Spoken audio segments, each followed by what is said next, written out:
Radio Publique Africaine.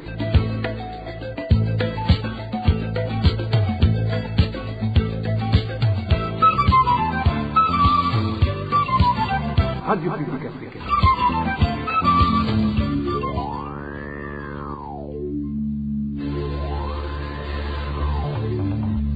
C'est le moment de suivre le journal parlé en français. À la présentation, Nadège Ilakose. Bonsoir et bienvenue, chers auditeurs, au journal de ce samedi 21 juin 2025. Tout d'abord, les grands titres.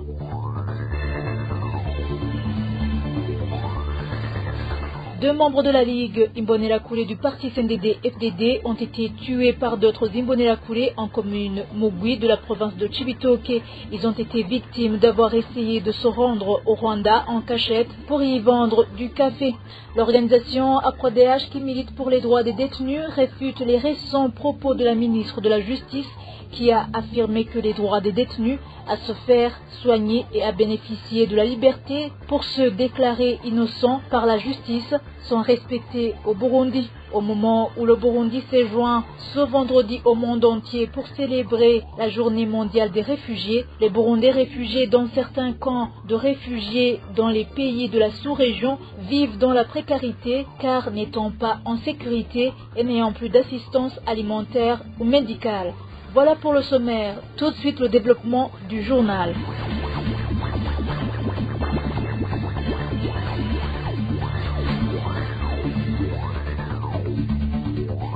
Débutons ce journal par la page sécurité. Deux corps sans vie des personnes membres de la Ligue Imbonerakure du parti CNDD-FDD ont été retrouvés sur la colline et zone Nyamakarabo en commune Mugwi, province de Cibitoke, jeudi dernier. Nos sources à Mugwi indiquent que les victimes ont été tuées à l'aide des gourdins par d'autres Imbonerakure qui est suspecté de vouloir se rendre au Rwanda pour y vendre du café. Emmanuel Ndayishimiye pour plus de détails. Des jeunes Imbonerakure ont été retrouvés morts sur la colline et zone Nyamakarabo en commune Mugwi, province Cibitoke, le matin de jeudi dernier. Il s'agit entre autres de celui connu sous le nom de Karenzo et d'un autre nommé Butoyi Claude. Nos sources indiquent que ces deux victimes étaient des Imbonerakure et ont été tués par leurs camarades Imbonerakure. La situation n'est pas franchement bonne ici chez nous du fait que les cadavres ne cessent d'être découverts. Les récentes victimes étaient des Imbonerakure et sont tués par d'autres Imbonerakure qui effectuaient des rondes nocturnes.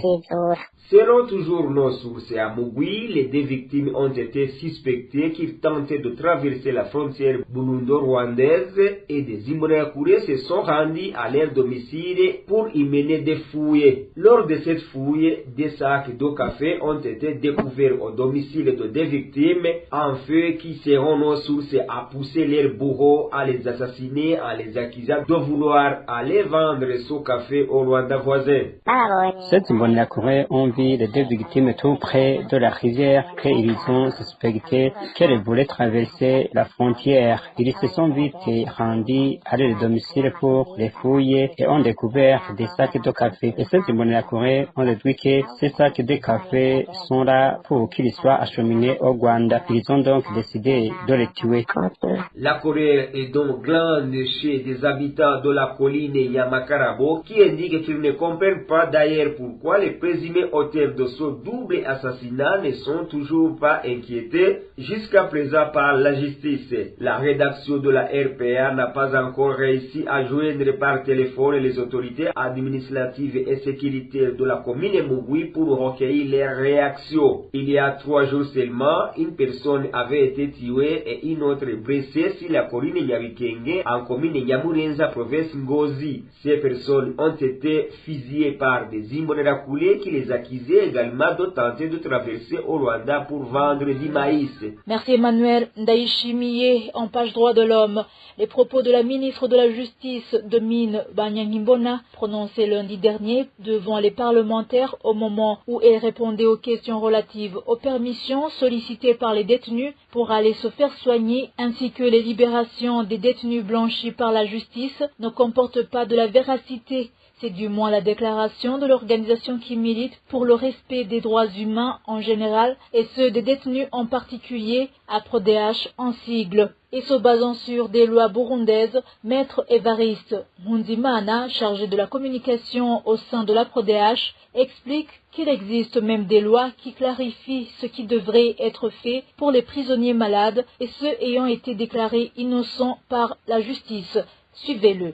Le ministre de la Justice a répondu aux questions des parlementaires et parmi les questions soulevées figure la question cruciale sur l'accès des soins de santé en dehors des établissements pénitentiaires. À ce sujet, le ministre de la Justice a affirmé que certains prisonniers prétendent être malades dans le seul but d'obtenir une sortie temporaire, insinuant ainsi que des abus pareils seraient fréquents. Cette déclaration, malheureusement, ne reflète pas la réalité observée dans les prisons du pays. En effet, de nombreux cas tragiques prouvent que des prisonniers malades n'ont pas pu être soignés à temps à raison du refus systématique de transfert. C'est le cas notamment du détenu Ndihokubwayo Innocent, un détenu de la prison de Gitega, décédé le 24 février. D'autres détenus tels que le docteur Sahab Christophe, Clément Nkurunziza, bien que disposant de dossiers médicaux attestant leurs besoins de soins spécialisés,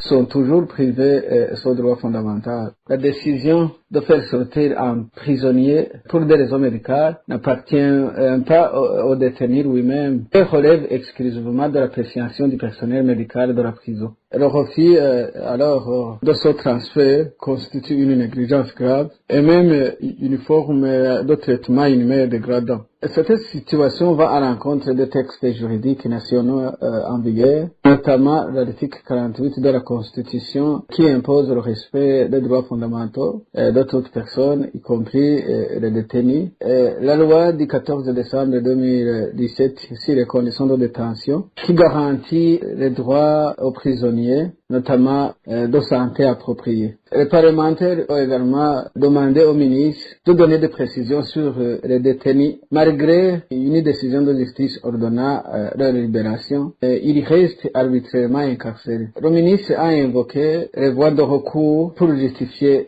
cette situation. Pourtant, le Code de procédure pénale burundais prévoit en son article 174 que pendant les délais d'appel et en cas d'appel, jusqu'à la décision, l'inculpé est maintenu à l'état où l'ordonnance du juge la place. C'est-à-dire qu'un détenu libéré par la justice devrait immédiatement sortir de la prison en attendant que le magistrat du ministère public interjette appel. Par ailleurs, le président de la République a affirmé que certaines personnes, même acquittées par la justice, ne seront jamais libérées.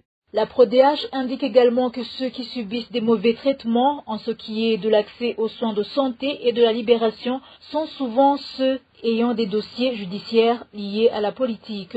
Écoutons encore une fois Maître Évariste Nkunzimana, chargé de la communication au sein de la PRODH.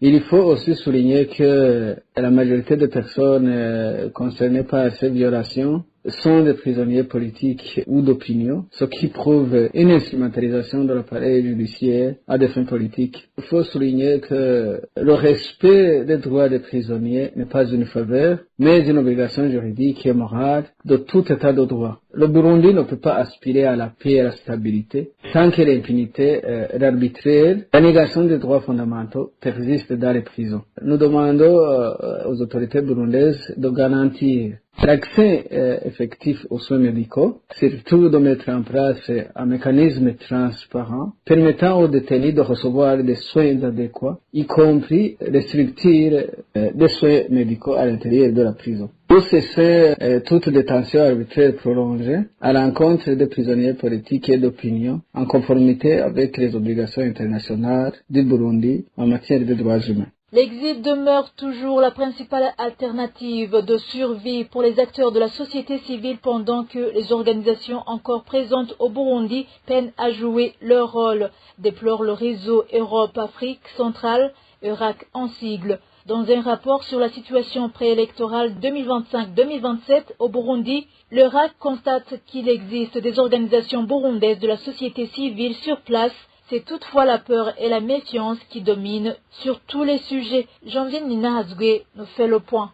À la suite de l'extrême violence de la répression post-électorale de 2015, de nombreuses associations historiques des droits humains et de la société civile ont été radiées ou suspendues. Afin de pouvoir continuer à exercer leur mission, ces organisations ont dû s'exiler et continuer à travailler à distance depuis d'autres pays africains ou encore en Europe et en Amérique du Nord. Il s'agit notamment de la Ligue ITK, APRODH, ACAT Burundi, la RPA, Force et FOCODE. Parallèlement, d'autres structures se sont créées en exil comme ESDH et SOS Torture Burundi, indique le réseau Europafrique. À ce titre, il convient de mentionner la condamnation en 2021 par contumace de 12 défenseurs de droits humains survenus alors que l'Union européenne relançait son dialogue politique avec Gitega. Ces peines à perpétuité ont ciblé des figures emblématiques de la société civile burundaise forcées de fuir le pays après la crise de 2015 et ont été prononcées en leur absence. Selon ERAC, s'il reste des organisations burundaises de la société civile sur place, c'est toutefois la peur et la méfiance qui dominent sur tous les sujets, qu'il s'agisse de la jeunesse, de la culture, des questions sociales, de l'économie, de la mémoire, de la démocratie ou encore de la bonne gouvernance. Il résulte de cette répression une parole extrêmement prudente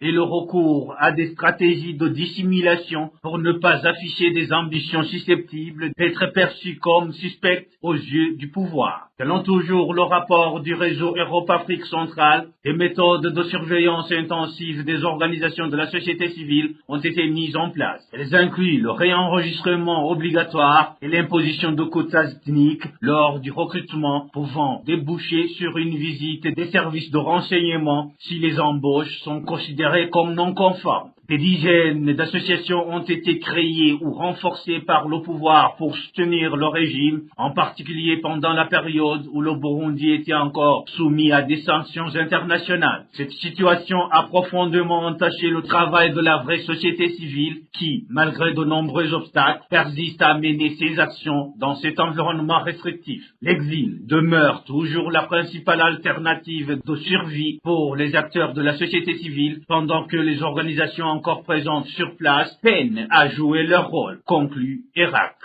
Merci Janvier Nina Hazgue. Après une courte pause, nous continuons avec la page réfugiés. À présent, parlons réfugiés. Le Burundi s'est joint ce vendredi au monde entier pour célébrer la journée mondiale des réfugiés. Le thème de cette année est, j'ouvre les guillemets, solidarité avec les réfugiés, je ferme les guillemets. Cette journée dédiée aux réfugiés est arrivée alors que la sécurité des réfugiés burundais dans certains camps se trouvant dans les pays voisins de la sous-région continue de se détériorer. Le cas le plus récent est celui de 2 personnes d'une même famille blessées au camp de Nyarugusu en Tanzanie il y a 3 jours. Innocent Valentin Singiranghabo. À l'occasion de la Journée internationale des réfugiés, aujourd'hui, nous avons discuté avec certains réfugiés burundais vivant en Tanzanie qui nous ont fait part de la détérioration continue de leur sécurité. Un exemple récent concerne 2 membres d'une même famille qui ont été poignardés dans le camp de Nyarugusu en Tanzanie par des personnes prétendument agents des services de renseignement de ce pays il y a 3 jours. Les violences contre les réfugiés continuent. Avant-hier, 2 personnes ont été agressées et trouvées chez elles. Les auteurs de cette attaque sont des collaborateurs des services de renseignement et de la police à l'intérieur et à l'extérieur du camp. Les blessés sont soignés à l'hôpital MTI. Il s'agit d'une sœur et d'un frère. Et ceux qui les ont agressés sont venus leur demander de l'argent en les trouvant chez eux. La situation sécuritaire reste également préoccupante dans le camp d'Onduta où quiconque ose sortir est soit harcelé, soit tué. En ce qui concerne la sécurité des réfugiés ici en Tanzanie, vous savez aussi que la situation ne s'améliore pas. Les réfugiés subissent toutes sortes de violences. Certains sont victimes de viols, d'autres sont tués. Celui qui a la chance de sortir du camp meurt. D'autres sont emprisonnés, d'autres encore disparaissent. Vraiment, les réfugiés en Tanzanie sont dans une injustice et une souffrance extrême. Dans le camp de Nakivale en Ouganda, la peur est grande parmi les Burundais qui s'y sont réfugiés en raison d'une forte présence d'Imbonerakure qui arrête les réfugiés recherchés par les services de renseignement burundais. Merci Innocent Valentin Singirangabo. Plusieurs réfugiés burundais vivant dans différents camps en Tanzanie tirent la sonnette d'alarme quant à la précarité croissante de leurs conditions de vie, notamment en matière d'alimentation. Sans leur témoignage, l'accès à la nourriture est devenu particulièrement difficile ces derniers temps. Cette situation s'explique par une réduction de 25% de l'aide alimentaire, autrefois fournie par les organisations humanitaires internationales, aujourd'hui contraintes de suspendre partiellement leur soutien. Reportage signé David Claude Mbananayo.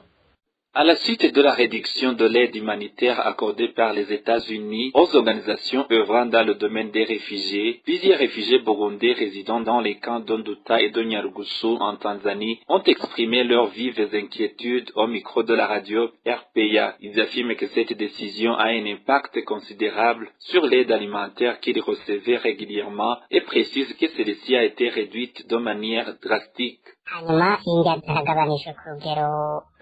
Les rations alimentaires ont été réduites au point qu'actuellement, une personne ne reçoit que 6 kilos de farine de maïs par mois, ce qui rend la situation très difficile pour les réfugiés. En ce moment même, je rentre de la distribution où je n'ai reçu que 6 kilos, alors qu'avant, nous recevons 10 kilos par personne pour tout le mois. Selon leur témoignage, à partir du début du mois de juillet, l'aide alimentaire devrait être diminuée de 50%. Les informations font même état d'une possible suspension totale de cette assistance d'ici le mois de septembre de cette année. Le mois dernier, les ratios avaient déjà été réduites et la même chose est prévue pour le mois prochain. On nous a dit que les réductions continueront jusqu'à atteindre 50%. Il se dit même que l'aide pourrait être totalement suspendue à partir du mois de septembre.